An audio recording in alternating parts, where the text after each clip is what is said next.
without further ado, let's jump right away into our session para matutunan po natin paano tamang paraan ng composting. Okay, and let's hear it from our expert.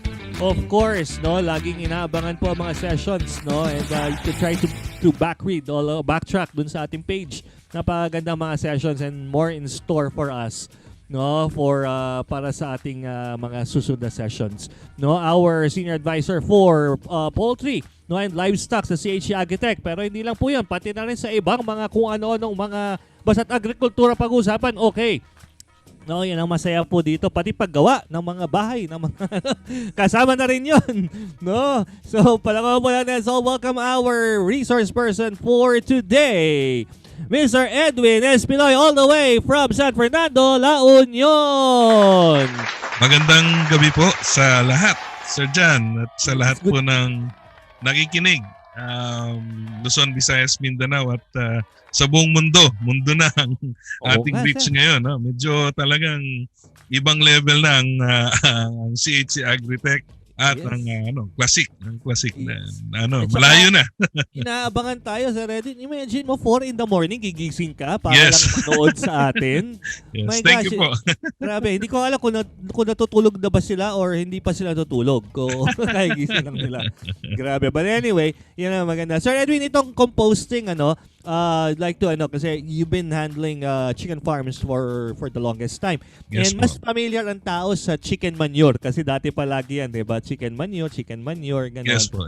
But when you talk about composting, no, is it true also na hindi lang naman chicken manure ang pwedeng gamitin? Yes. Marami po. In fact, lahat ng manures pwede po. Ang nagkataon lang, yung chicken manure, ang isa sa pinaka-rich na or nasa top kumbaga siya ang pinaka mataas na antas ng nutrition pagdating sa composting. Pero lahat pwede. In fact, yung sa tao nga pwede rin.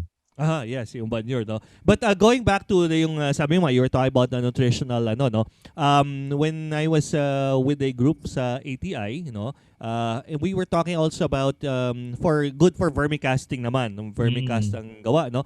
And talagang they were all unanimous pagdating sa manure, yung horse manure daw ang pinaka, no, pagdating sa vermicomposting. Secondary was the rabbit manure. Yes. Oo. So, itong mga to, sir, pwedeng gamitin. Kasi kami, ginagamit namin noon was yung manure ng baboy. Yung baboy namin.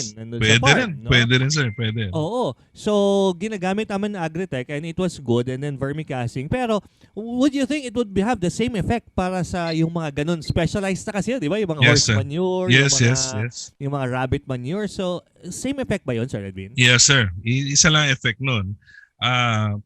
Sa crops, pero ang talagang labanan diyan is paano ba kinompos, kasi you can compost even yung horse manure, pero it will have a very different effect or negative effect kung sakaling mali pa ang pagka-compost mo, meron na negative effect. So yun ang pag-usapan natin ngayon. Oh, so hindi naman pwede yung Sir Edwin, no? Kukunin mo lang yung kakakuha mo lang like yung sa manok, chicken manure, tapos ilalagay mo kaagad kasi 'di ba mainit kaagad yan, mas mamamatay pa yung mga halaman imbis na mabuhay. Yes. And in fact, maraming problema diyan kasi yung lahat ng manure, hindi lang chicken, hindi lang horse, nandun pa yung residues ng fats, carbohydrates, saka proteins. Which is, pag mali yung pagkagawa mo, talaga totoo yung sabi mo, sir, na baka may pagkasunog pa yung plants mo. Ayun. So, ang discussion today, Sir Edwin, is the proper way of doing the composting using the AGRITECH products. Yes, sir. Pero ang gagawin natin, this episode, pakikita natin yung traditional na ginagawa. And pag pinakita natin yung traditional, sasabihin natin papakita rin natin yung sa AGRITECH naman. Kasi maraming maraming sistema, and pakikita natin yung tama. Kumbaga, ipapakita natin yung cultural practice ngayon ng ating mga farmers sa Philippines. Papakita natin yung tama na dapat ginagawa sa manure, at ipapakita natin yung paggamit ng probiotics. So, papakita natin yung tatlong bahagi para maliwanag sa ating mga yung sumusubaybay, taga-subaybay, na nasaan ba yung ano nila, yung practice nila. Pag nakita nila kasi yan, makikita nila, okay, so ako kulang ng ganun. Ito yung dapat ko palang gawin.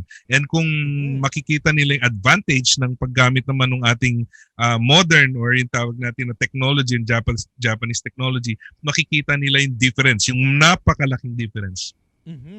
Okay.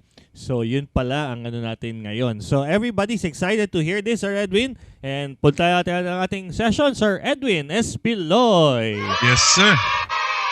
Thank you po. At maraming salamat ulit sa pag-imbita niyo po sa akin. At ito po, meron na ba, sir, John? Okay na, sir. Okay na. Yes, sir. Okay. Salamat. Maraming salamat po. So, ang ating pag-uusapan ngayon is composting animal manure with or waste faster and safer using CHC AGRITECH ACTIVATOR. Okay. Yan po yung ating topic. But before that, again, yung ginagawa natin, please comment muna. Sir, okay na ba yan? Composting using CHC AGRITECH? Okay, pwede yan, sir. Pwede, sir. Okay. Composting So, okay, go tayo, sir. Okay, thank you, sir. So, yan po yung ating ngayon, yung ating hashtag. And pagka-comment nyo po, please like, share this video para ma-imbibe or mapanood ng ating mga kasama, lalo na yung mga nasa non-commercial industry. And then, of course, subscribe to this channel, yung channel po natin dito na CHC AGRITECH TV. Okay? So, let's dig in kagad para hindi masyadong matagal. Tingnan muna natin ano bang ibig sabihin ng compost at composting. Okay? Number one, in compost is a mixture. Okay? This is a mixture of organic residues. Pag sinabi nating organic residues, it could be manure, animal carcasses, at saka yung dayami o yung rice straw. Okay? That have been piled, mixed, and moistened to undergo, ito napakahalaga, yung thermophilic decomposition. Ibig sabihin, nagde-decompose siya gamit ang mga bakterya na mahilig sa init. Okay? Or yung nagpapainit nung ating pile or yung ating compost. So, yun po yung ginagamit niya. Yung init, tataas yung init pagkatapos mag-encourage ng iba pang growth ng ating mga microorganisms and then i-decompose po niya yung pile na yun or yung compost. And that is what you call composting. Yung composting, it requires the introduction of oxygen. Kasi ang ginagamit po natin dyan ay yung tinatawag na yung mga bakterya na mahilig sa oxygen. Okay? Ngayon, yung aerobic microorganisms, yan po yung nagda-digest or yung nagde-decompose. Pag walang oxygen, hindi maganda ang decomposition, incomplete ang decomposition ng ating mga gagawing compost. Okay? And isa po yan sa napaka mahalaga na factor pag kayo po ay maggagawa ng compost or composting. And then, compost can be applied to agricultural fields as fertilizer. Ito yung mga uses. Improved the soil structure, substituted for peat horticulture, and as microbial additive to increase enzyme or enzymatic activities. Okay? So yan po yung definition. Ito na, sinasabi lang naman dito, ano yung pwede mong gawin sa gawin sa manure. Beneficial uses of manure. Okay? Pwedeng as nutrients for the soil, pwede siyang compost, fertilizer, or tinatawag natin na organic fertilizer. Pwede siya na a biomass conversion. Ibig sabihin, pwede siyang feed. Okay? Ginagamit pong feed yung manure, kung maniwala kayo hindi. Dahil nga, hindi kumpleto yung decomposition at meron pang residual nutrients yung manure. Kaya pwedeng i-recycle as feed additive. Okay? Pwedeng soil amendment or addition sa soil and then, again, fertilizer, yung biomass part nung manure. Marami pang components yan like organic matter, solids, energy, and fiber. Okay? Kung yung doon sa fiber, nakita nyo, makikita nyo, ginagamit ang manure, hindi lang as fertilizer or compost, ginagamit din as peat substitute. Ibig sabihin sa soil and sa paper at saka building materials. Imaginein mo, sa India, ito, nakita ko to, sa India, ginagamit nila to na pangtapal sa wall. Gumagawa sila ng putik and then itatapal nila yung ebs nung baka kalimitan doon sa wall. Or sa Thailand ganun din. Yun ang parang walang sementong ginagamit, ebs lang yung ginagamit nila. So ganyan kaganda, ganyan yung karaming use ng manure. Hindi lang basta sa fertilizer or compost. Okay? Next is benefits. Okay? Yung soil fertility, water holding capacity, bulk density, and biological properties are improved by the compost. Odors are reduced. Okay? At saka yung egg yung fly eggs, yung mga supposedly dapat yan yung magiging tinatawag natin na maggots, imbis na magiging maggots, namamatay sila dahil dun sa high temperature occurring during microbial decomposition. Okay? Yung few weed seeds remain viable in properly composted manure, which can reduce the amount of herbicide. Okay? Ibig sabihin, pag pag nagko-compost kayo, pati yung seeds napapatay. Okay? At pag ginamit mo yun sa field, hindi ka na masyadong gagamit ng herbicide, ganun din ng pesticide. And of course, yung weed control. Composting reduces the volume and density of manure approximately 50 to 65%. Okay? Ibig sabihin na nakakabawas ka ng space doon sa pagkinompos mo compared to, let's say, itatapon mo, imbis na itapon mo, ang laman niya is 1 tonelada sa isang truck. Pag kinompos mo, kung gusto mong itapon, nagiging 50% na lang yun, which is makakasave kayo doon sa transport and labor cost. Okay? Composting animal manures is an effective way to kill pathogens. And yun, kalimitan na composting at 55 degrees, doon po nagsisimula yung 55 degrees Celsius, doon po nagsisimula na mamatay yung E. coli, Salmonella, Listeria, and monocytogenes. Okay?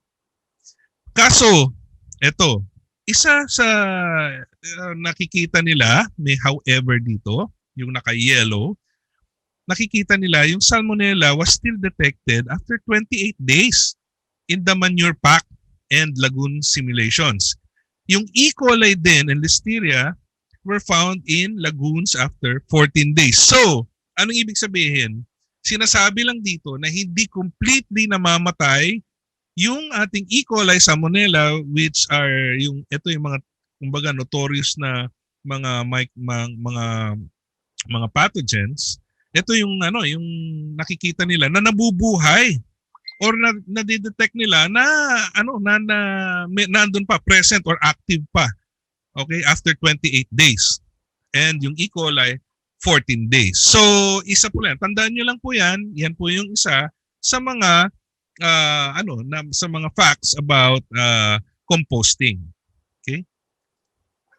So, common composting practices in the Philippines. Bakit ko kailangan sabihin to? Kasi kalimitan, ito yung ginagawa ng mga tao na akala nila tama. Okay? Akala nila tama yung ganitong practice. So, ano yan? Okay? Bibili sila ng fresh manure, then immediately, lagay nila sa crops. Parang yung sinabi ni Sir John. Okay? So, yan yung common practice dito sa Pilipinas. Number 2, inaalaw yung katulad dun sa Baguio, ganito naman ang sistema. Inaalaw nila yung manure, bibili sila ng manure, let's say sa poultry, ire-rest nila ng 1 buwan, then i-apply nila. Okay? So, yan yung isa sa mga practice sa Pilipinas, lalo na dito sa Norte. Apply directly on land and incorporate it with the soil, then plant after a week. Yan, isa na naman yung practice. Kalimitan naman sa, I think isa to sa practice sa Cebu and sa sa Visayas and Mindanao. Okay? And allow manure to rest for 1 month, then apply to crops. Okay? So, isa yan sa ginagamit ng ating mga kababayan kung paano gumamit ng manure and ilalagay nila kung paano nila i-apply sa kanilang mga halaman or crops. Ngayon, 3 major disadvantages nung sistema na ito sa yung mga sistema na pinakita natin dito. Okay? Number 1 is incomplete ang decomposition. Okay? Yung nitrogen hindi gumagalaw, immobilized. Ibig sabihin hindi nagagamit yung nitrogen na supposedly yun yung gusto natin na makuha sa isang compost. And isa pa sa major disadvantage is harmful bacteria, spores, fungi, parasites, insect eggs are still active. Okay? So, yan po ang mga disadvantages, major disadvantages. Meron pang iba. Pero ito po, mag-dwell lang tayo dito sa 3 major disadvantages. And this would clearly indicate na itong mga composting practices natin sa Pilipinas hindi po sufficient. Okay? Meron pong kulang, merong mali. So pag-uusapan natin yan ngayong gabi at papakita natin paano ba yung tamang sistema at para magamit natin sa ating mga farm. Okay? Number 1 is the site selection. Ano ba yung kailangan na site natin na nagagamitin? Number 1, dapat yung area natin nagde-drain ng magandang drainage. Pero yung runoff or leachate hindi pupunta sa surface water or water table. Ibig sabihin, pag kayo ay nag-compost, dapat yung pinakakatas niya o juice, okay, hindi pupunta sa open water, sa state water. Excuse me.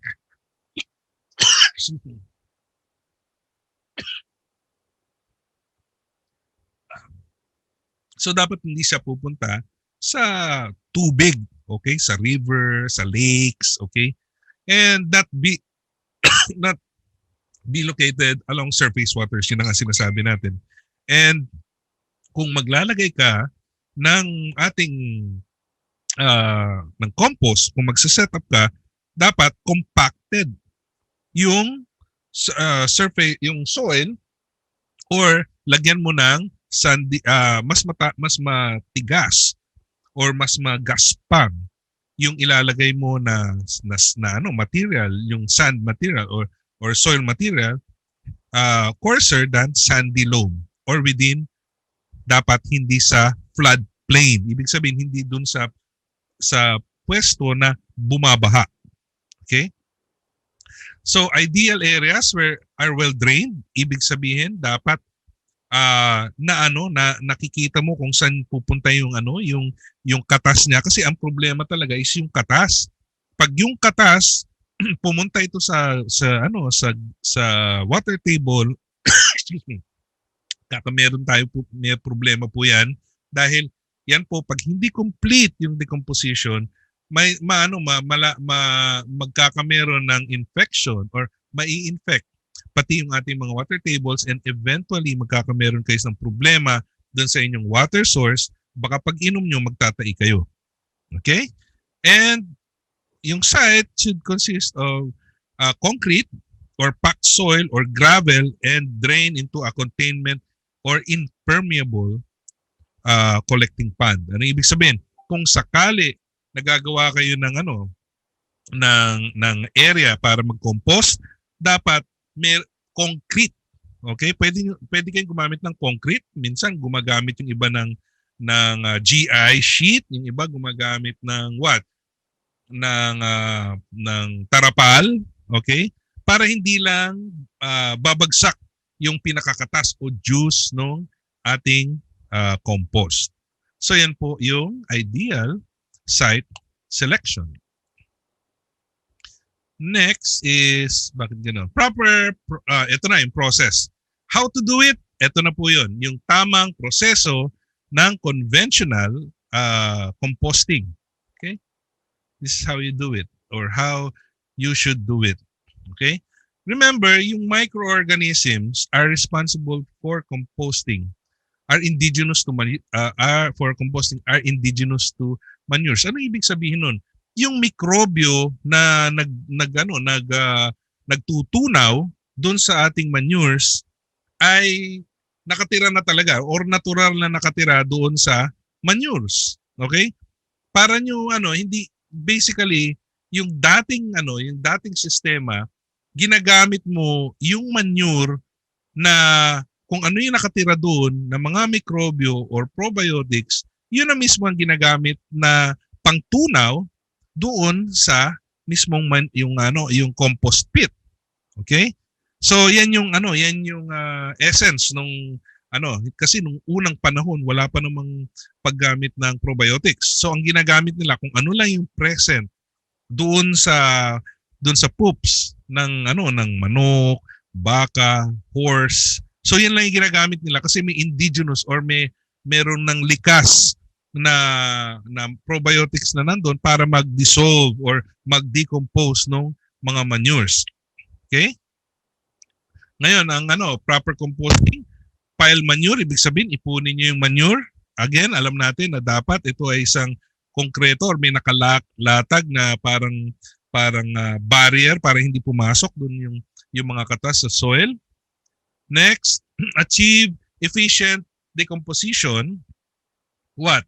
Para mag-mobilize yung nitrogen and faster composting process. Ano ba yung mobilize nitrogen? Kasi po yung nitrogen or nitrohina pag mali po ang inyong decompose, okay? Hindi nare-release yung nitrogen papunta sa plants. Okay? Kailangan nakalagay dito sa number 3, use 70% manure, 30% browns. May itong tinatawag tayo na carbon-nitrogen ratio. Medyo mahabang storya po yung carbon-nitrogen ratio. Pero ang sinasabi lang po dyan, dapat pag ikaw ay magdi-decompose, hindi dapat 100% manure. Okay? Doon po nagkakameron ng problema. Kalimitan tayo sa Pilipinas, gumagamit lang tayo ng manure and manure itself. Wala tayong nilalagay na browns. Ano ba yung browns? Ang browns, yung merong mga dried leaves, mga stalks ng corn, yung rice straw, yan po yung tinatawag na browns. Okay? Yung hindi fresh, okay?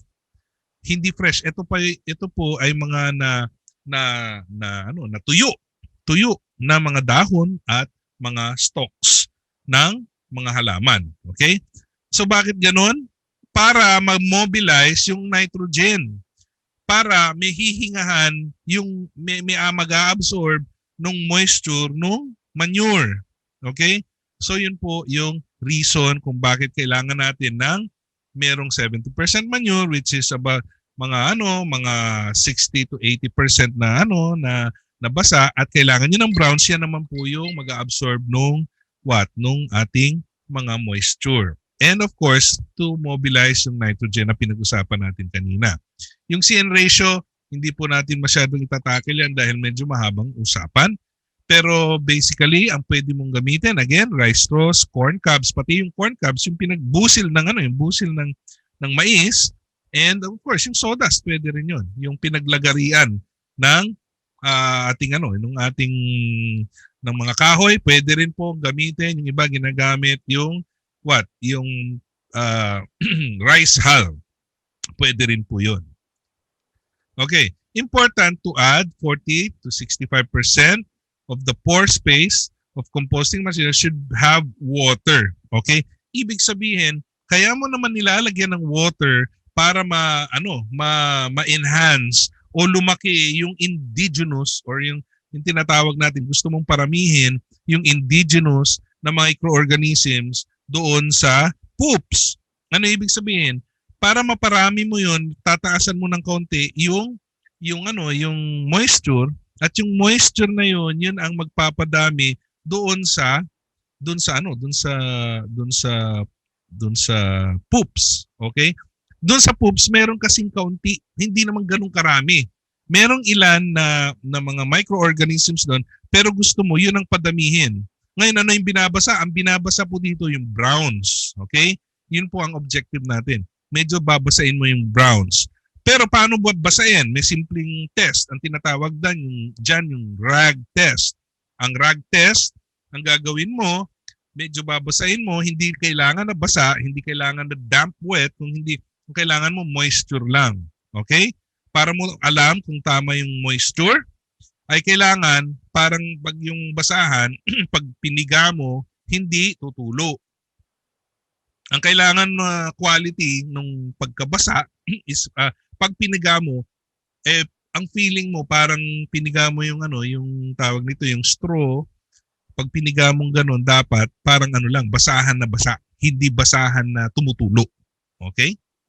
So, yun po yung importance nung lalagyan mo ng 40 to 65% ng tubig, okay? Ng moisture. Hindi damp, okay? Dapat moist. Okay? Ngayon, after one day, 2 days, okay? Yung inside temperature dapat it's between 50 to 60 degrees Celsius. Ano ibig sabihin? Dapat gumagamit po kayo dito ng probe thermometer. Ano yung probe thermometer? Ito yung mga ginagamit sa, kung alam niyo, para may pantusok, pagkatapos may dial type, okay? May dial type yung yung thermometer. Yan po yung tinatawag na probe thermometer. So itutusok niyo yun on different sites at gusto mo makakuha ng 50 to 60 degrees Celsius na temperatura. Okay? Bakit? Kasi alam mo, gumagana na yung ating mga microorganisms doon sa loob. Iinit kasi siya. At yung pag-init na yon, katulad nung introduction natin kanina, yun po yung nag-encourage ng pag-decompose at nalalaman mo kung tama yung init, ibig sabihin na-achieve mo yung dami ng dapat microorganisms na naandoon sa loob ng iyong compost pile. Okay? Monitoring the pile temperature with a probe type thermometer can indicate when to turn the pile. Okay? Yung atin pong temperatura, yun po ang magbibigay ng signal kung kailan nyo po ito-turn or babaliktarin or hahaluin yung inyong compost pile. Okay? So, ano ibig sabihin? Pag bumaba na po yung temperature at 45 degrees Celsius, ibig sabihin pababa. Okay? Ibig sabihin kailangan mong i-mix. Dahil bakit bumababa? Dahil walang oxygen. Pag walang oxygen, namamatay yung microorganisms doon sa loob ng iyong compost pit. Kaya kailangan mo haluin. At pag hinalo mo yan ay oxygenate, tataas na naman yung temperature at around 50, minsan 70%. Pero not beyond 70 degrees Celsius, sorry. 50 to 70 degrees Celsius, yan po yung ideal pag hinahalo nyo. Ngayon, sasabihin mo, paano ko ba Paano ba malalaman kung kailan na tamang haluin? Usually, nangyayari po yan every 2 weeks. Tinoturn nyo po yon. Okay? Usually, every 4 weeks. Bumabagsak yung 45 degrees Celsius na yan, pumababa yung temperature, yung temperature ng pit. Ang ibig sabihin, signal yun sa'yo para i-turn. So, scientific po yung approach natin. Hindi natin huhulaan, hindi rin natin sasabihin na based sa experience. Ang magbibigay, okay, this is the point, ang magbibigay ng cue para ikaw ay maghalo nung iyong compost is yung temperature. Okay? Hindi kung kaninong sinabi ni Juan, ni Jose o kung ano man. Okay? It's the temperature that would dictate kung kailan mo hahaluin yung iyong compost. Okay? And usually, nangyayari lahat to, pag ginawa mo yan, usually about every 15 days, ganun yung frequency. And gagawin mo yung every 15 days for about 2.5 months or 10 weeks. So nakita nyo, dito pa lang, pag halimbawa inimbak niyo yung poops or yung manure, tapos 1 month lang, tapos wala kayong nilagay na na browns, may mali na kaagad. Okay? Ibig sabihin, hindi nyo magagamit yung full potential ng inyong compost para dun sa inyong halaman. Ano pa ang isa? Ang nangyayari, dahil hindi nga po fully decomposed yung inyong mga manures, chances are baka meron pa kayo ng problema sa inyong mga halaman at maninilaw at magkakameron ng makikita nyo ng nalulungkot yung inyong mga halaman na what? Katulad ng experience namin sa Baguio. Okay? Nakita namin to one time sa Baguio at pumunta kami. Ang isa na sinasabi nila yung mga strawberry farmers doon, ang problema nila pag kumukuha raw sila ng manure, tapos ginagawa nila yung pinakita natin na custom nila sa dito sa norte, ilalagay nila, nakikita nila naninilaw. Okay? At saka nalalanta. Ngayon, ang nakakamangha, ang Bureau of Plant Industry at ang Department of Agriculture sa Baguio, hindi nila makita bakit nagkakaganon. And this has been a problem by yung mga strawberry farmers na hindi nila malaman kung bakit. And nung sinabi namin sa Baguio na ito ang isa sa mga problems, nagulat sila kasi ang solution lang pala is hindi ganun kahirap. Nakita nila na ang problema nila is how they use or how they process yung compost. Okay? So napakahalaga po niyan. Again, for a compost to be usable ng maganda, ito ang procedure at usually ito ang duration. Okay? It's about 10 weeks. Okay? So, and then kailangan para maganda yung yung iyong aeration or oxygen circulation, nilalagyan po yan ng what? Yung PVC pipe, yung alam niyo po yung kulay orange or kawayan, butasan yung kawayan o yung PVC pipe, butasan, itusok niyo dun sa gitna o ilagay niyo dun sa gitna mga dalawang kawayan o dalawang PVC pipe na may butas-butas para what? Magkameron ng oxygenation or good circulation ng oxygen doon sa loob ng ating compost pile. Okay? So yan po yung proper composting process. Okay? Yan po yung talagang dapat na gagawin natin. Okay? Yan po dapat sa mga gumagawa ng compost doon sa kanilang mga farms, yan po yung tamang proseso. Okay? So, ito po yung atin pong just to give you some idea, pwede pong gumamit ng kahoy, yung mga paleta. Yan dun sa bandang kanan, upper kanan. Yan po yung ginagamit naman nila dito, yung tarp, okay, or plastic. Meron pong merong plastic din po yan sa ilalim.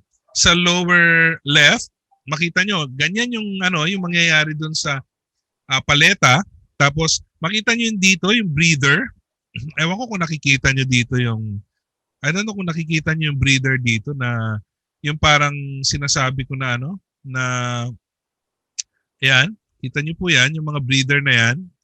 Ewan ko kung nakikita dyan. Pero eto, yung breather na yan po yung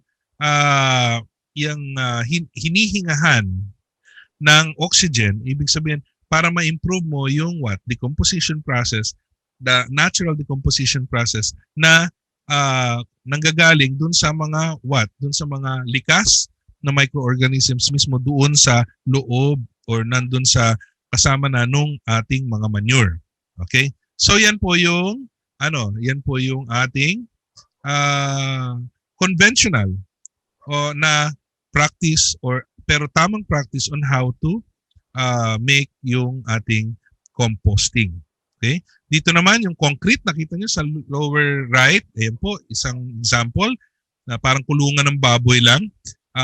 Yung compost nakalagay sa mga parang pens, and then para mahalo, ang ginagawa nila, nilalagay nila yung parang tatlong bahagi yan, nilalagay nila yung pinakabago dun sa una, tapos hahaluin nila dun sa pangalawa, pangatlo, pang-apat.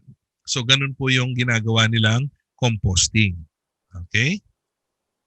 Next, pwede rin po sa may kahoy ka, ganyan. Tapos sa ilalim may GI.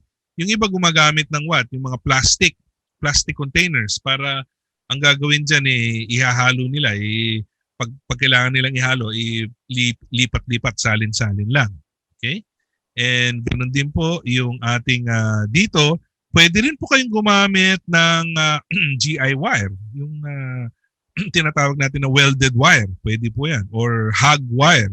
Or yung chicken wire. Okay? Pwede nyo pong gamitin yung mga yan para sa inyong inyong composting system. So paano ba tanggalin yung annotation nito? Clear? Clear. All drawings. Okay. So next. So remember, mahalaga. Okay? Mahalaga, pag kayo magko-compost, make sure na yung microorganisms, or remember, microorganisms that transform manure into compost require oxygen. Okay? Kailangan ng oxygen. Kailangan na merong good circulation. And how you do that? Merong mga pipes. Kung natandaan yung sinabi kanina. And then, less than 5% of oxygen within the pore space will turn the pile anaerobic or without oxygen and may create a rotten egg smell. So, pag nakaamoy kayo ng parang may nabubulok na itlog, alam niyo naman siguro yon, parang gawa po ng hydrogen sulfate, okay? H2SO4. Okay? Pag nakaamoy kayo doon, parang may mali doon sa inyong composting process. Okay? And to do that, kailangan i-turn or haluin, or para hindi man na mangyari yun, maglagay kayo ng what? Ng pipes. Okay? Piles may exceed 71 degrees. Yung sinasabi natin, pag umangat ng 75 degrees, namamatay na yung microbes. Okay? Bakit namamatay? Kasi mainit. Sobrang init na dun sa loob. Okay? Pag mainit, namamatay. Pag namatay, walang biological activity, microbial activity. And yun yung reason kung bakit minsan bumabaho.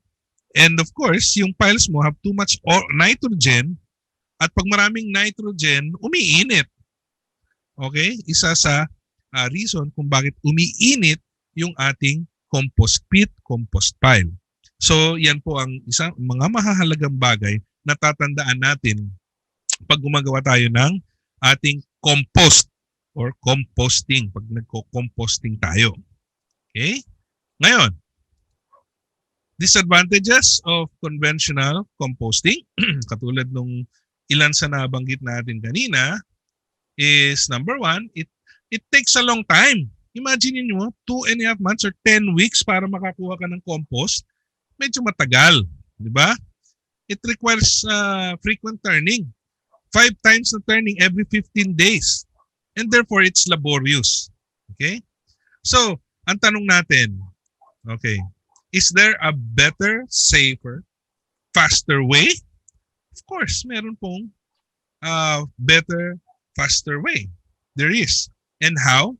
By using probiotics. Diyan po papasok yung ating mga probiotics na ginagamit para bumilis, para gumanda ang ating mga compost at kaunting paghuhula or kaunting hindi tsamba-tsamba. Okay? Yan po ang kagandahan pag gumamit na tayo ng probiotics. So, eto na po. Ano ang process pag gumamit tayo ng probiotics? Number 1, spread natin yung manure. 10 inches high. Okay? Parang halos isang dangkal. Okay? Ng manure. I-spread natin sa concrete, tarp, wood, GI sheet para maganda yung ma-level out natin yung ating mga manures. Next, sprinkle some water to moisten but not damp. Then spray probiotics on manure. Okay? Alam naman natin kung paano i-spray yan. So hindi na natin i-kwento kung paano i-spray or i-prepare yung probiotics or activator sa ating manure. Okay? And then, add 3 inches of bulking material. Ano ba itong bulking material? Ito na yung mga browns. Okay? Yung dried leaves, rice straw, corn stovers, yung busil ng corn, rice hull, yan. Pwede nyo gamitin yan sa bulking material. Minsan pwede nyo gamitin, kung marami kang dyaryo, pwede nyo rin gamitin yung maraming dyaryo or yung dyaryo. Okay? Pero, ang gagawin nyo, 3 inches lang. Hindi masyadong malaki. Okay? Pwede nyo rin lagay dyan yung kitchen refuse nyo, yung kitchen waste.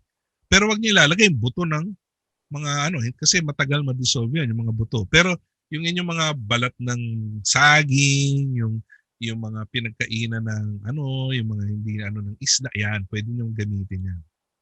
Okay? Then sprinkle some water to moisten but not damp. Then spray probiotics on bulking material. So nakita niyo yun, every layer, nag-i-spray kayo ng what? Activator. Okay? Yung probiotics na sinasabi dito, activator yun. Next, repeat steps 1 to 4 until tumaas siya ng 3 to 5 feet. Okay? 3 to 5 feet. Siguro hanggang chest high. Okay? Or siguro hanggang it's between the chest and the waist. Waist, between waist and chest high. Okay? And then, place breather pipe. Okay, yung sinasabi natin, yung pipe na mayroong butas-butas or kung meron kayong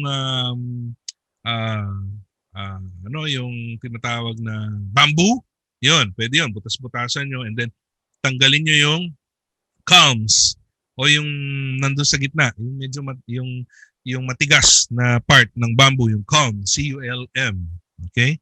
Para maging breather or maging pipe, yun, na pang-breathe or ma-improve yung ating oxygenation dun sa ating compost pit. And then wait for 2 weeks, 15 days, and then turn. Okay? 2 weeks and then turn. Halos kapareho nung conventional, pero to 2 weeks then turn. Okay? Then, while turning, spray probiotics on mixed manure and bulking material. Kasi yung sinasabi ko, dapat dun sa isang section, yung una, dun mo gagawin. Then pag minix mo, ilalagay mo dun sa susunod na section, yung nakita nyo kanina, yung parang crate, lalagay nyo dun sa kabila. Habang nilalagay nyo, nag-spray kayo ng what? Ng probiotics or yung ating tawag nito, yung activator. Activator po gagamitin natin dyan na hindi probiotics na binibigay natin sa animals na para lumaki, gumanda FCR, hindi po. Activator po yan. Okay? And then, i-mix yung on mixed manure and bulking material. Ibig sabihin, pag pumunta na dun sa susunod na stage or dun sa susunod na compartment, magkahalo na sila. Pero habang ginagawa mo yan, nagmi-mix ka or nag-spray ka ng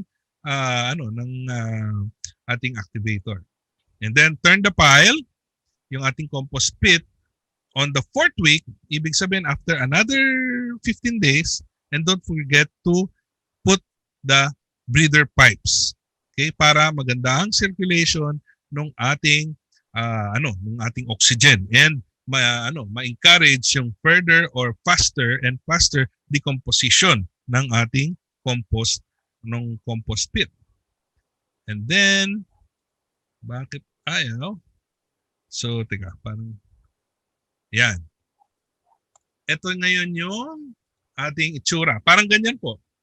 Kita nyo yung sistema. Meron pong pipe, PVC or bamboo para huminga yung ating yung ating compost. So dapat kasi ang dapat lang dito, hindi naman dalawa, dapat 4 yan. Or ayun, 2 pala, pwede na yan, 2. Okay, pero kung marami kayong farm waste, manure, pwede nyong dagdagan yan. Pero mas maganda yan actually kung merong bubong or may takip na tarapal or tarp. So, advantages of using probiotics or using activator, okay, on composting. Number 1, ang soil-borne bacteria, fungi, and viruses, parasites, insects ay what? Nanu-neutralize. Okay? Ibig sabihin, napapatay. Next, partially decomposed nutrients like carbohydrates, fats, proteins are digested by the enzyme. Okay? Ibig sabihin, yung ating poops, nakakasigurado tayo na yung ating CHC AGRITECH activator, tinutunaw niya yung hindi decomposed na carbohydrates, fats, and proteins. At ang nag-decompose niyan ay yung enzymes. Okay, enzymes. Okay. Mobilization of nitrogen, which will not overheat, hindi siya mag-overheat, unlike yung conventional system. And then elimination of harmful gases. Ito maganda. Alam naman natin yung ating activator, tinatanggal niya yung hydrogen sulfide, yung ammonia, CO2, and other harmful gases, noxious gases, including, of course, yung odor elimination. Pag wala na yung mga gases na yan, wala na ring amoy. Di ba? Next, yung proliferation, ibig sabihin, dumadami yung natural soil flora and fauna. Okay? Yung natural fungi at saka yung ating natural na bacteria dumadami. Okay? And of course, itong pinakamatindi, it cuts the composting time by 60 to as much as 70%. Yun ang napakaganda pag gumamit kayo ng activator. Okay? Hindi kayo maghihintay ng 10 weeks, maghihintay lang kayo ng 1 buwan. So, malaking diferensya po pag gumamit kayo ng ating activator or yan po yung tinatawag natin na probiotic based na pang-decompose. Okay. So yan, again, pinapakita ko lang, maganda pag ganyan ang setup nyo, meron kayong bubong sa taas para hindi babantot pag umulan, and then meron kayong breather na parang mga pipes doon para makahinga yung inyong compost. Okay? So yan, ideal to. 3, lagay mo doon. Pagdating mo doon sa last, pwede mo nang gamitin yung dulo and mag-add ka na ng panibagong compost material doon sa unang-una. Yan yung pinaka-farthest left. Okay? So, ano ba itong product na sinasabi natin? Ano ba itong nagdi-decompose, mga magandang pan-decompose ng ating ng ating compost pit? Ano bang product yan? But first, kung tingnan muna natin ano ba yung ibig sabihin ng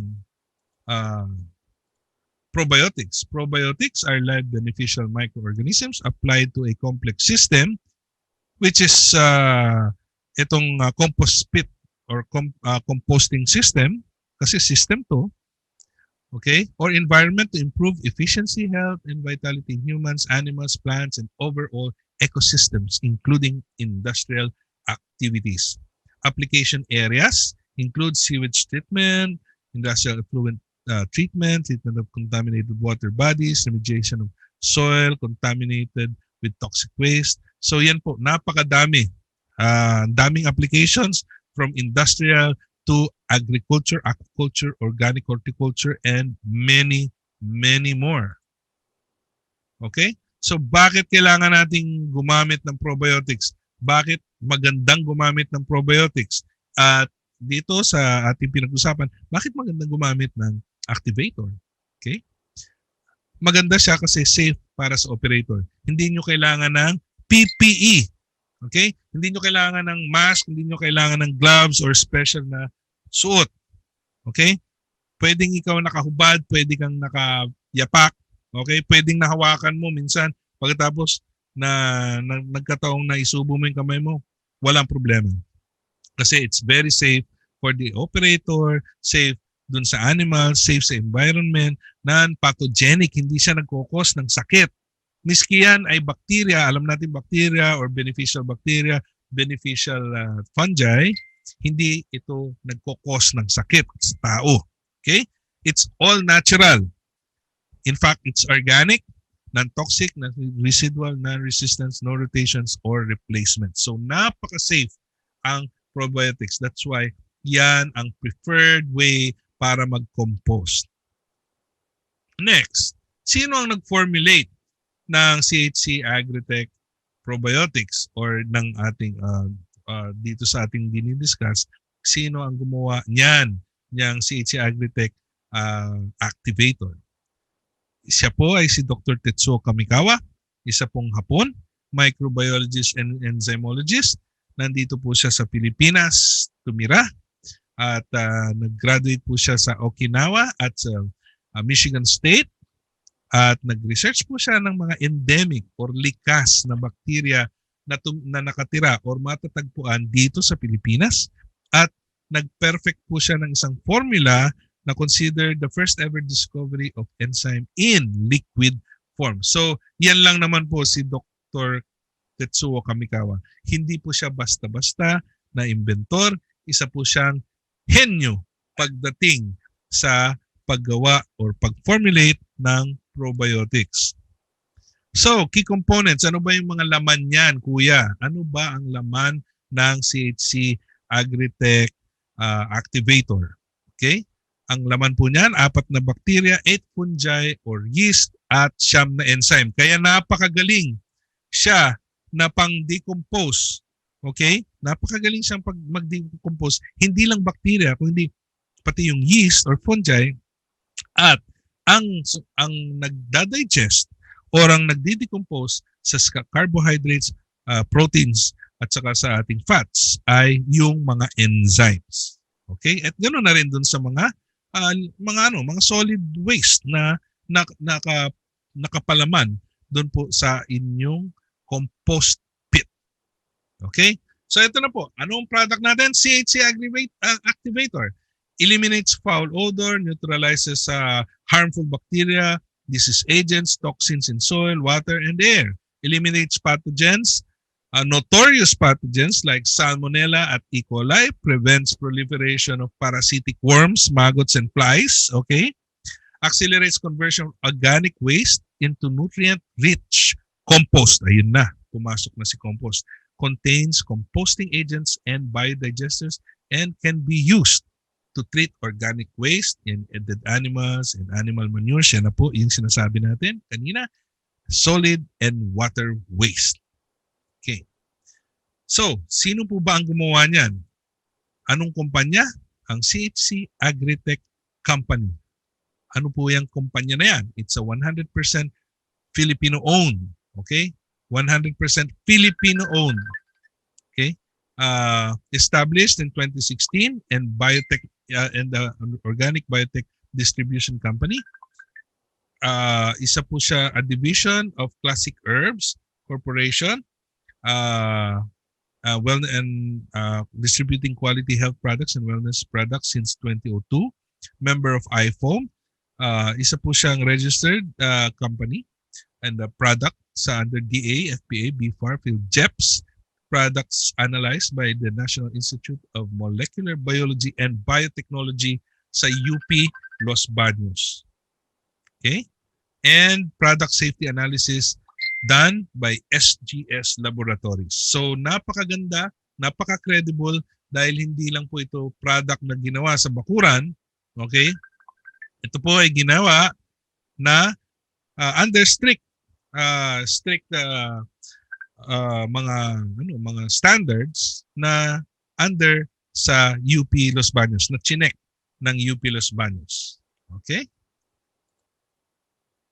So, ano ba ang yan po yung ating mga logos ng mga organizations na ilan sa mga organizations na nagbibigay ng certification sa ating product and company. And dito, anong advantage ba ng ating produkto over or versus dun sa mga produkto na natatagpuan sa labas or dito sa mga ibang nagbebenta? Okay, number 1, we are the only biotech company distributor in the Philippines that is 100% Filipino. Napakaganda po niyan. Bakit? Bakit ba advantage yan? Kasi ang mga hindi katulad ng ibang kumpanya, ang mga may-ari or ang mga nagtatrabaho ay banyaga. At pag banyaga po ang nagtatrabaho, masyadong mahal ang cost to produce. Ibig sabihin, pag Filipino-owned, at Filipino-based at dito po ginawa, okay, yung formulation at yung manufacturing, ibig sabihin, tayo po ay mura. Mura po ang ating ino-offer sa ating mga kliyente. Okay? And of course, pag ganyan, we do not have royalties. Okay? Wala po tayong, bakit nawawala? Okay, Japanese technology with Filipino innovation. Okay? We offer the best cost-effective price anywhere. We're the only company offering 4 bacteria, 8 yeast, and 9 enzymes in a single brand in the world. Okay? And of course, dahil sa mga yan, we get best value for our money. Okay? So, yan po. Kung meron po kayong tanong, okay, tawag lang po kayo. Yan po yung contact number ko. Sumasagot po ako dyan. Hindi po yan, i-text nyo lang po ako or i-call. Okay? Meron pong sasagot dyan. Ako po ang sasagot dyan. Ang email po natin is info@chhcagritechinternational.com and yan po yung website at yan po yung ating YouTube channel kung gusto nyo mapanood to sa YouTube. Okay? So, again, before we end, please comment. Okay? Yung ating CHC Composting using CHC AGRITECH. And then please like, share this video now. At again, baka malimutan nyo, subscribe to our channel, ang CHC AGRITECH TV. Okay? So that ends our presentation. At yan po, maraming salamat Sir Jay, Ma'am Lil, Ma'am Cora, and of course si Sir John and the management. Maraming salamat po for having me here again. And of course, may share po ang ating kaunting kaalaman sa ating mga kasama at na magamit natin sa ating mga kliyente, sa ating negosyo, and sana makatulong po yung ating konting may share na kaalaman. Maraming salamat po. And with that, back to you, Sir John. Maraming salamat po. Okay, thank you very much, Sir Edwin Espiloy. Thank you very much, sir. Ayan. No, and of course, talagang madaming natututunan. Ayan, definitely. Lalo pag agritech, madaming ang nakaabang talaga doon sa mga topics ni Sir Edwin. Ito yung talagang mga hardcore na talagang gumagamit ng agritech natin. And they have benefited a lot already. And napakasimple kasi Sir Edwin, malamang kaya hindi din nagtatanong yung iba. Kasi ang ginagawa nila, and this is true, no? Ang ginagawa nila, pag nagtatanong din minsan sa office, nagwa-backtrack lang sila doon sa, doon sa ating site, sa CHC AGRITECH TV. And they watch the presentation again and then kinokopya lang from there. Yes, no? yes. Kaya yun yung ganda dito, no? But again, if there are technical extremely technical difficult questions, then si Sir Edwin has shared this number. Hindi po madamot si Sir Edwin sa mga katanungan. Okay lang po 'yan. Magtanong lang po tayo, no? Kasi very important po we get the right thing, the right advice, no, para diyan. Ayan, no? Kaya maraming salamat, Sir Edwin. Thank you very much. And we'll be looking forward to the next, no? The next, after composting, no? We'll try to get in others. Yung may mga friends ka din, Sir Edwin, from also the agricultural sector na baka makatulong po. Lalo, Sir Edwin, no? Yung kanina yung sinasabi natin, nag-usapan natin about ASF. Kasi yes, it's a big threat ngayon. No? Yes, sir. And, Yes, sir.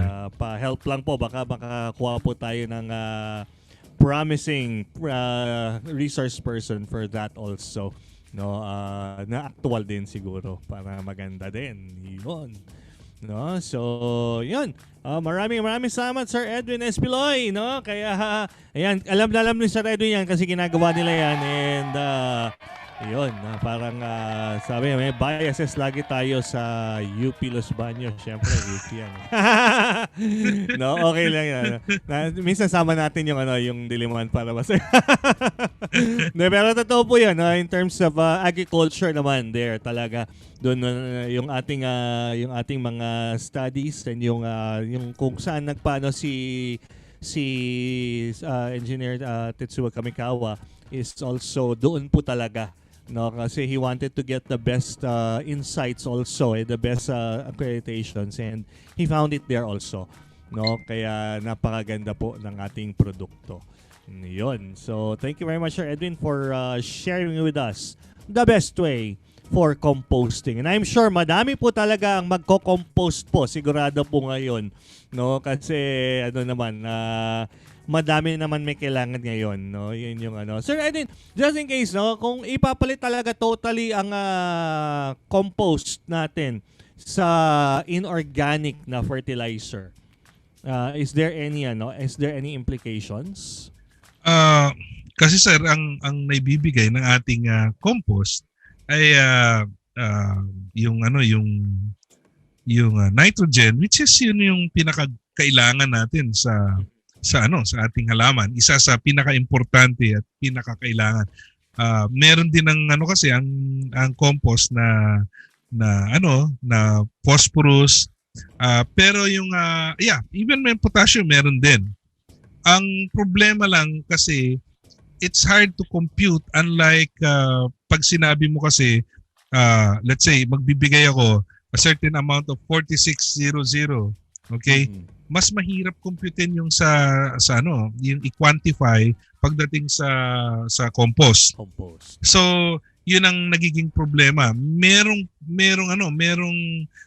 pagdating sa pag-quantify, kung ang hinahanap mo is precision na pagbigay ng exact amount ng ating fertilization, doon nagkakameron lang ang problema kasi hindi mo pwedeng masukat unless ipasok mo siya sa laboratory.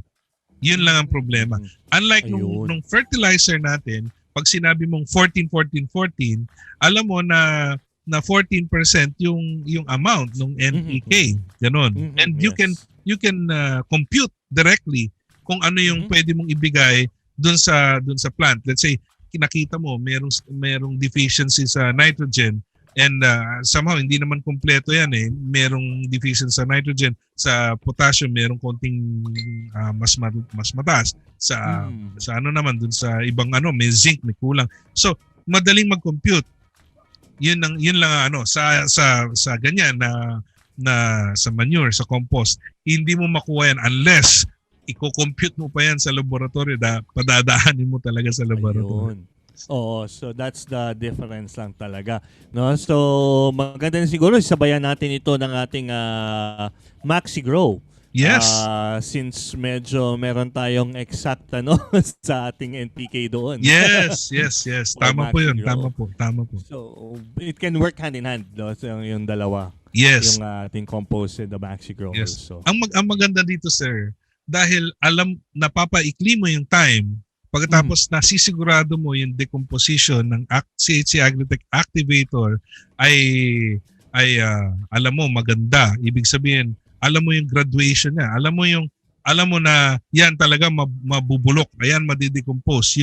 Yung mga incomplete decomposition, alam mo, titirahin niya ng CHC AGRITECH. Yun ang maganda doon. Hindi mo tsatsambahan. Hindi mo naman tsatsambahan yan. Unlike yung conventional, ang problema, mahaba na ang paggawa mo, pagkatapos hindi mo alam, katulad yung sinabi natin kanina, may nabubuhay pa ng mga microorganisms beyond 28 days, beyond 14 days. Yun. Dito hindi. Alam mo, neutralize mo yung mga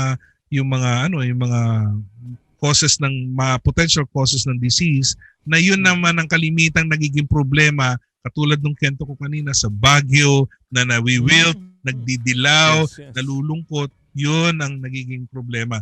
Unlike pag gumamit tayo ng ating CHC AGRITECH ACTIVATOR, nawawala po yung ating agam-agam o yung takot na yan ay magiging safe na pwede mo nang gamitin after 1 month. Yun po. Ayun. So that's how it works in a scenario like that pala. Yes. So better pa rin talaga. Ayun. So tingnan natin, baka may mga questions ang ating mga nanonood. Ayan, ito meron tayo. Madami ang questions dito, Sir Edwin. Yes, sir. Let's try to browse them, no? Meron akong mga Okay, saan ba yun? Wala. Nakita ko kanina. Okay, I really enjoyed the discussion from Ave Torres. Okay, I have here. Okay, ito from Mel Francisco. Sabi, how often will we use the compost in fruit-bearing trees and how much synthetic fertilizer will be applied if they are applying? Ayun, Yes. baka may idea. Yes po. Again, kung meron kayong nilalagay na na tawag nito na synthetic fertilizer, pwede mo siyang i-cut in half yung synthetic fertilizer. Lalo na alam mo na gumagamit ka ng activator na treated na compost material. Pero siyempre, again, hindi ito katulad, it's just like ikaw na tao, hindi mo pwede sabihin mabubuhay ka lang ng Yakult. It's not that hindi ganoon 'yun. Hindi ka pwede sabihin, ang kainin mo lang ng Yakult, malalaki ka, tatangkad ka, and everything. Hindi ganoon. Okay? Lalagyan mo pa rin siya ng synthetic fertilizer. Pero ang kagandahan dito, kaunti na lang. And the rest, gagamitin mo yung compost, and then gagamitan mo siya nung NPK. Kung gusto mong NPK, Maxigro gamitin mo. Yun ang maganda kasi nagmo-multiply. May multiplier effect yung ating Maxigro. Dahil again, yung Maxigro, kung nakita niyo yung dati kong explanation dun sa Maxigro. Ang Maxigro, dalawa po ang molecule niyan. Okay? Yung humic acid, malaki, macromolecule. Yung fulvic acid is a micromolecule. Anong ginagawa ng micromolecule? Yung micromolecule sumisingit po sa cellula ng mga plants. So pwede po pag sinabi natin it's a contact. It's a contact it's a contact mineral na pag sumingit 'yan, yung macromolecule didikit naman siya doon sa fulvic molecule. And that is your yung bypass. Nababypass niya yung cell, yung cell wall kasi nakakasiksik yung fulvic acid or fulvic molecule at doon nagkakameron ng naipapasa nung malaking molecule kasi yung humic acid hindi makapasok yun eh. Unlike nung fulvic acid, kaya nang sumingit doon sa cell wall or in between cell walls ng plants.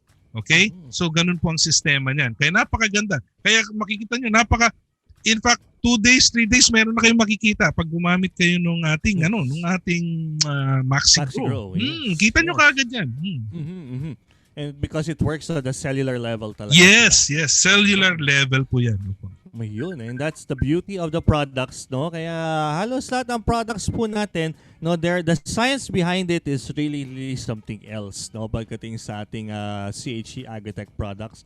And ang kulang na lang po ay gamitin na po ninyo ng todo-todo. Yes. Kasi kahit sandali mo lang gamitin yan, makikita mo. Tama sabi Sir Edwin, in about 2 or 3 days time, you will see a big difference, no? Lalo na kung sanay ka magtanim, kung regular ka nagtatanim at sanay ka sa growth ng mga halaman na tinatanim mo, you will see a big difference right away. Kaya excited din tayong gumamit. No, actually, in one of the product demos that we're working at, no, yun nga, doon nga, balikan ko yung sa Morong Rizal. Next application naman is Maxigro na, tapos na sila sa So ako excited din ako doon, makita. And unang-una, the difference between our yung plots, demo plots versus the others na katabi. Talagang kita-kita mo yung diferensya. Talagang kita-kita mo yung diferensya. We'll make a whole story of that, no, para makita po nila. Ngayon pa lang, binisita lang namin last week, talaga ang laki ng difference. No? And nauna pa itanim yung mga maliliit na yon, no, more than a week before, no. So talagang miski na nagulat din kami. And the soil quality is very different, no. And next ang gusto kong makita kasi I've seen that also, even the tillering mas mataas, no, considering they're using hybrid. No, pero ang gusto ko makita next is yung application mismo ng Maxigro and how fast it will. Kasi nakita ko na yan sa inbred pero ito sa hybrid. Gusto natin makita kung talagang todo ang kanyang harvest dito.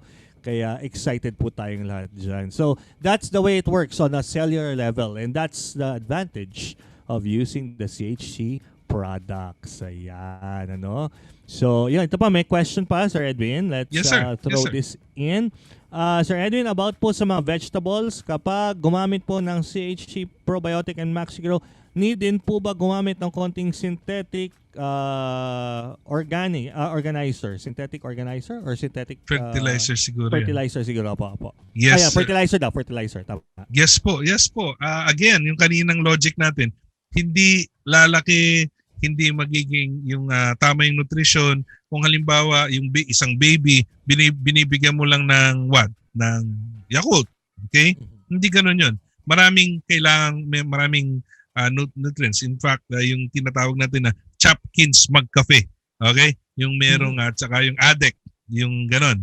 Okay? Yung macro at saka macro and micro minerals, yung water soluble at saka yung non-water soluble. So iba-iba 'yan. Okay?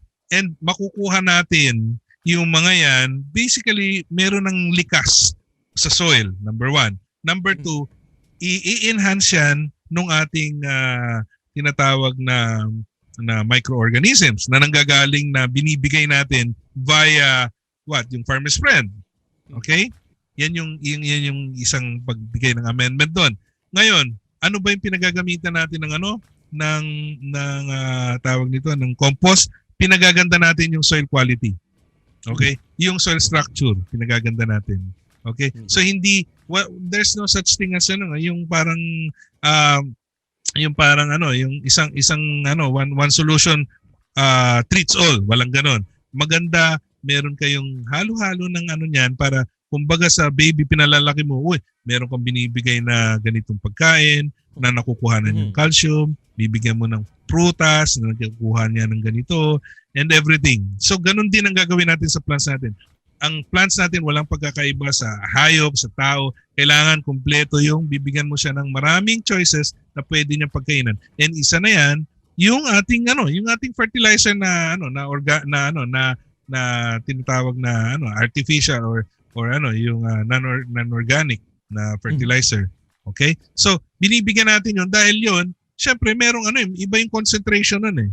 Iba yung concentration. Pero ang sinasabi natin, dahil kaunti na lang yung binibigay natin na ganoon, mas efficient yung pag-mobilize nung synthetic fertilizer papasok doon sa ating mga plants. Okay? Dahil hindi na natin kailangan, kasi yung dating thinking ng mga farmers, gusto ko last grow ng rice or ng pechay, gumamit ako ng isang dakot na nitrogen or complete fertilizer. Ngayon, lalagyan ko ng 2 dakot. Magdodoble lang ang harvest. Hindi po ganoon. So, ang sinasabi natin, bigyan natin ng magandang ng varied sources ng plant food ang ating mga plants, and that's the only way na mabibigyan natin sila ng nutrition. Isa na dyan, again, yung compost, dahil gaganda yung quality ng soil. Okay? Gaganda yung quality ng soil. And ang gusto mo naman ng mabigyan ng tamang nutrition ng NPK, Maxigron lagay mo. Okay? Ngayon, sasabihin mo, kailangan mag-fertilizer ng synthetic? Yes. Magbigay ka na lang ng 50%, o pag nakita nyo na maganda, kaya ng 20%, 30%, sige, pababa. Okay? Kasi kayo lang ang makaka-determine nun, hindi kami. Kasi iba-iba ang soil property. Iba-iba, soil profile, iba-iba.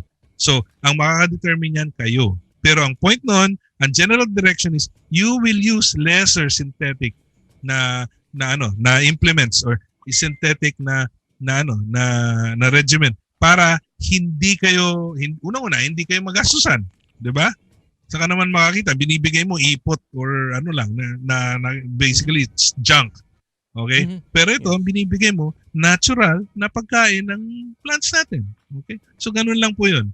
Nababawasan natin yung synthetic, naglalagay tayo ng natural, and maganda po kung ako man, mas gusto ko na lumaki yung ko sa na hindi ko na binibigyan ng synthetic fertilizer, herbicide, pesticide, na kung anumang side na ilalagay mo doon na usually ang pangit nun sa health ng tao. Yun lang po. Yun yung suicide. Yes, Yung pinakahuli, suicide. Suicide na yun. Suicide. Kasunod na yun. Okay. So, yun. So, there are others. No? Sir Eddie, na-mention mo kanina, no, like there are stages for that, ano, and makakatulong din sa. So, siguro let's, for the next few sessions also, we'll continue this, ano, kasi interesting topic, and madaming gustong makakuha pa ng additional knowledge, no, Yes. especially to for the composting, ano.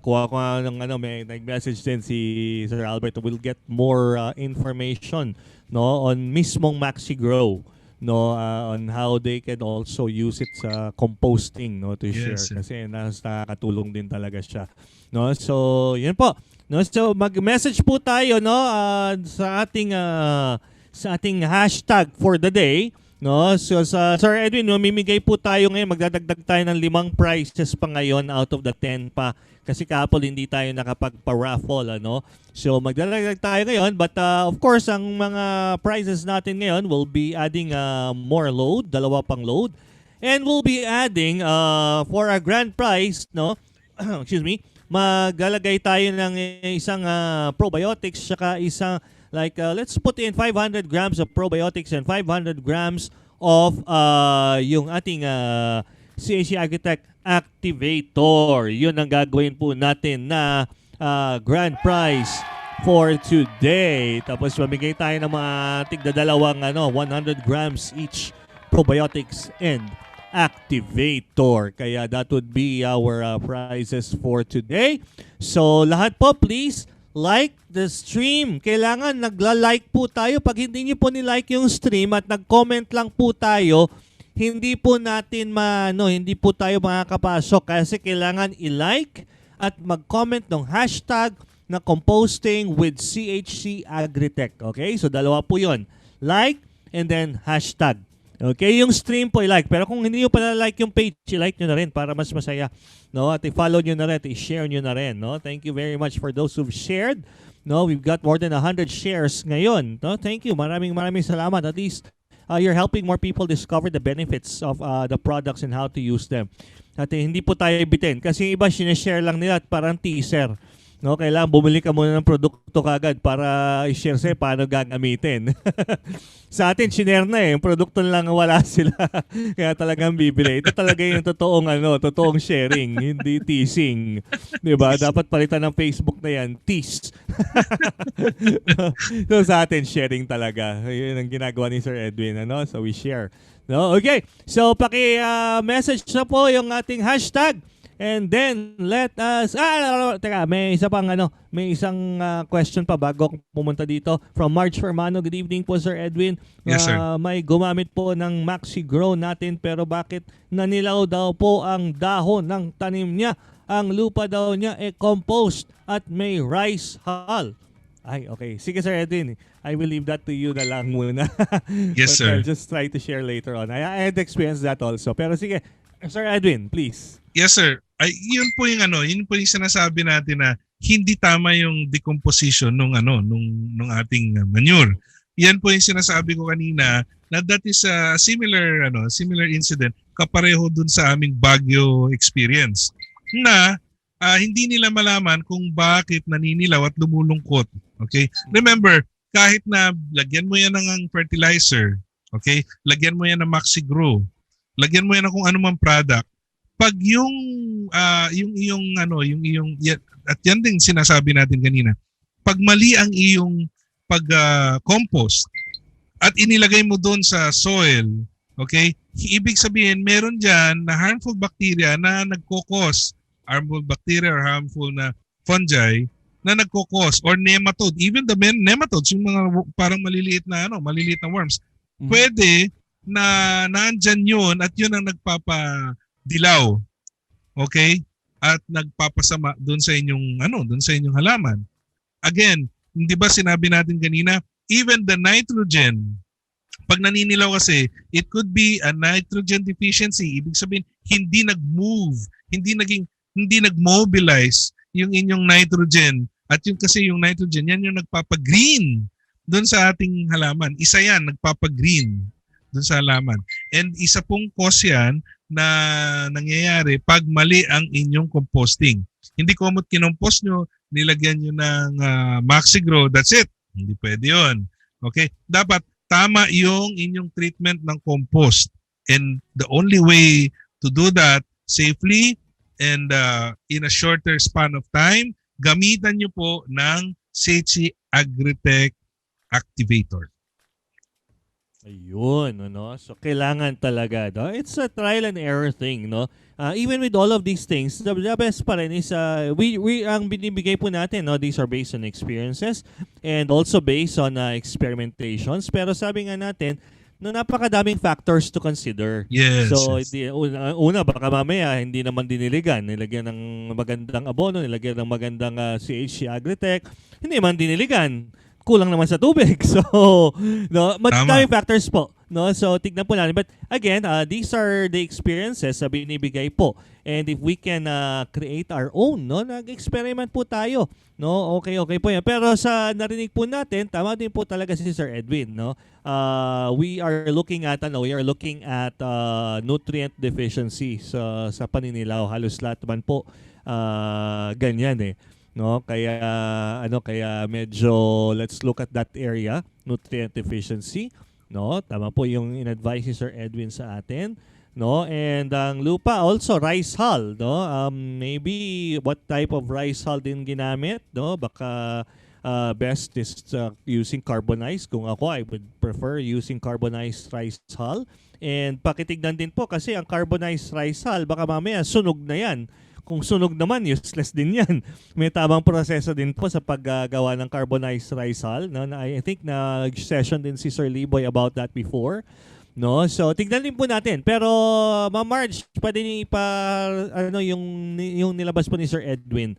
No? Please suggest that to the farmer. No? At baka meron pa yung mga pwede natin i-share. No? So, thank you for that question. No? Ma'am Marge Fermano. And of course, before we end our session, we'd like to ask parting words, no, from Sir Edwin. Sir Edwin, konting parting words sa ating mga manonood. Yes, sir. Maraming salamat ulit sa pagkakataon na ito. At gusto kong congratulate yung mga winners natin sa raffle. At gusto ko rin i-congratulate yung yung team ng Northern Eagles ni Ma'am May Osorio. Yan po yung niya. At nakita ko maganda yung nila, yung adhikain nila na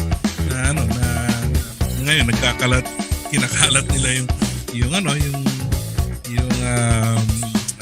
knowledge or yung technology ng company. Yun po. Maraming salamat po, sir, sa mga may kay kanila Sir Jay, kanila Ma'am Lil, kay Ma'am Cora, and sa admin, and of course kay Sir John. Maraming salamat ulit at mabuhay tayo.